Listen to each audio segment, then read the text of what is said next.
Good morning. Hi, it's Andrew Bebb with Midwest Fishing Club, and today I'm just gonna go fishing. I don't have anything on the agenda. It's gonna be my rant day. Literally, I never get to just do this, so that's what we're gonna do. So let's go for a ride.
We're here, and like I said, I spend every week, every free time. I work like 65 to 70 hours every week. I get very little fishing time, and I'm always prepared. I know exactly what I'm going to do when I come out here. If I'm going to talk about topwater, if I'm going to talk about spinners, if I'm going to talk about this or that, and I end up spending all my time trying to catch fish with baits that I am selected for the day. Sometimes that's just not the right way to do it, and I don't want to do another topwater, and I don't want to just keep, I'm going to go out, and every morning I get to go out, I'm going to do topwater, because, man, you get tired of talking about topwater. Today, I'm just going to go fishing.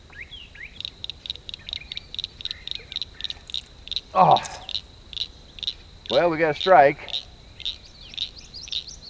It was underwater. He didn't come up all the way up out of the top, but as I always told you, when fishing top water poppers like this, you got to wait for them to set the hook. You got to count that 1, 2, and I thought I did, but I still yanked it right out. There's a fish. Oh.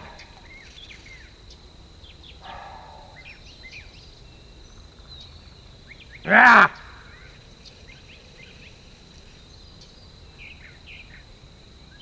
He took it down.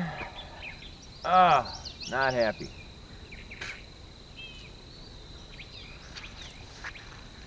I'm going to prove a point. I never catch fish when I'm not in a good mood. I'm losing my mind, folks. Don't get me. Don't worry. It'll all work out. We'll catch some fish. I think I've lost it. Apparently I have blind fish. They keep missing the lure. Come popping right up in front of it, popping in behind it.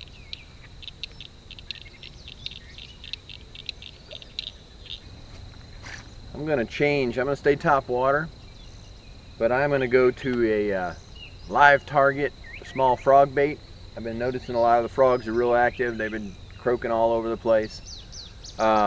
It hangs in the water a little different, a little lower, so maybe when they come up, I won't get some of these miss hits. Some of these fish are a little bit smaller, and it's a little bit smaller. It's a little smaller popper. So I'll be right back.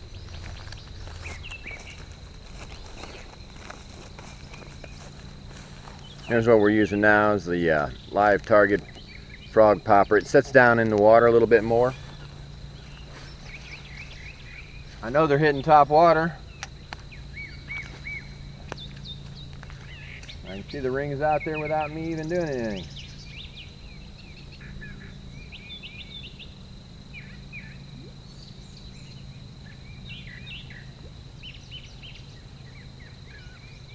That was a big fish that just came and swam by.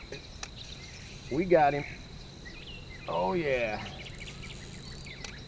That's a pretty stout fish. Oh yeah.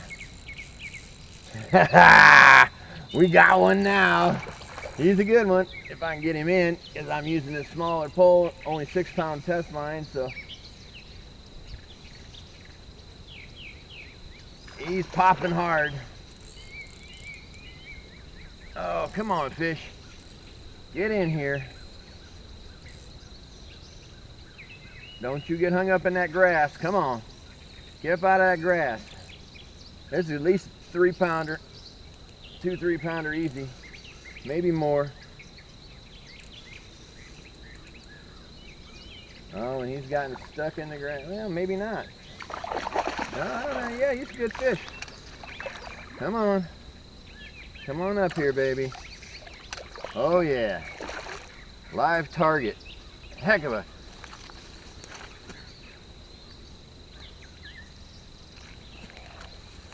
Yeah, baby. Now there's a bass. That's a bass. Woo! Sometimes you don't need really big rod. You just need a nice subtle touch. That's a pretty darn big fish right there. Yeah. Let me get a picture of him. Oh. Yeah. Now there's a bass. That is a bass, Let's toss him in and put him back in. We'll get back to fishing. Yeah, when I caught that last big bass, I was like, I could see it. I could see the popper in the water, and then all of a sudden I saw this huge swirl of water around it, but not a strike swirl. It was like a fish came up, check it out, swirled around it, then came back a few seconds later and snagged it up from underneath. Pretty cool. It was a lot of fun. And you've seen my videos, I don't get too excited about fish, but that one was fun.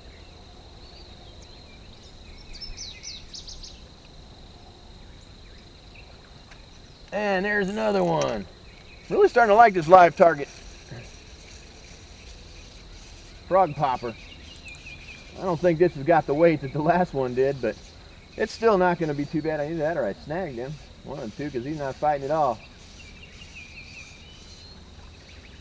Oh yeah, he's a little dink.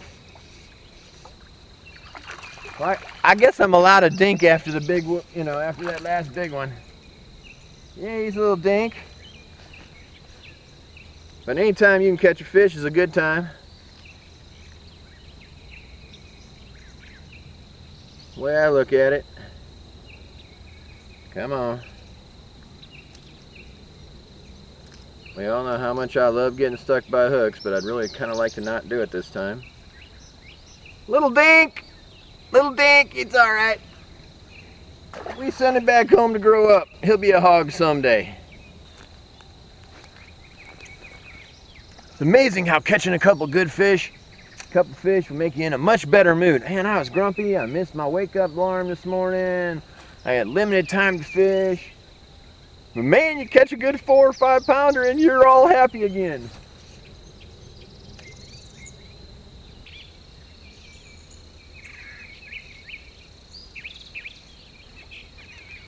There's one. Hit it, waited a second, set the hook. He's not the big behemoth, but he's not bad. Man, when you start the day off with a really big fish, everything else kind of pales in comparison. But he's a nice fish.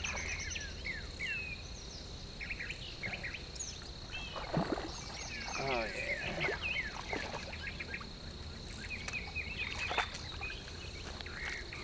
Yeah. He's a dink too, but a bigger dink at least. You know, I've seen worse. Oh man. Get some of this grass out of his face here.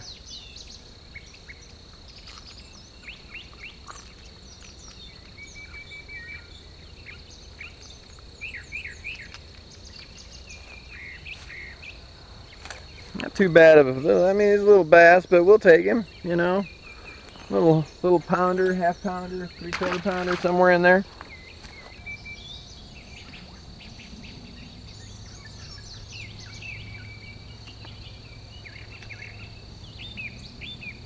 Oh, there's big fish out there. He just come up the top to eat something. And there's something that just ate mine. I had the drag set light, but it's only 6-pound test. So we're having a lot of fun. Reeling in. This is a pretty nice little fish. We're taking. Like the last one. He didn't hit it. That's a nice little fish. Love to tell you that he was a whale, but he wasn't. Like I said, I'm fishing. Always get your blood pumping when you catch one of those big monsters, but I'd rather catch a whole lot of dinks than go all day and not catch anything. And believe me, lately, I've been catching a whole lot of one or two, and that's about it for the day. Like I said earlier, the weather has just not cooperated with me one bit. Nice little bass. Toss him back in. We'll go get his brother. Bye-bye. But this is just a prime example of showing I was getting bites, I was getting short hits, I was getting fish coming up and taking a look, and I wasn't throwing the right bait at the beginning. I changed baits, and man, I mean, you know it, well, you've seen it. It's been lights out ever since, and that's the difference between my day-to-day and some other days. Some days I probably, quiet frogs! Some days I may not make that adjustment quick enough. Always be really aware of your surroundings. If you hear a lot of frog activity and you see a lot of stuff, you know those frogs are going to be more topwater hits. Look for a frog. Funny, because you can see the fish are hitting a little different. A lot of times when I'm topwater, all of a sudden I'll get no notice. The next thing I know is this huge, monster, explosion out of the water, and they're on. Today it's been, fish have been coming up. They swirl around it. I can see the wake of the fish. I can't really see the fish, but I can see the wake of it. He'll kind of check it out, and then he'll come back down and he'll come up and snag it. So I'm using a very realistic frog lure, and that's the reason why I think I'm catching fish. Gotta love it. Oh, and by the way, if you haven't noticed, I'm wearing a new Midwest Fishing Club's t-shirt. There's several different designs. You can pick them up at www.midwestfishingclub.com. Just go to our gear page and you will find all the different shirts available.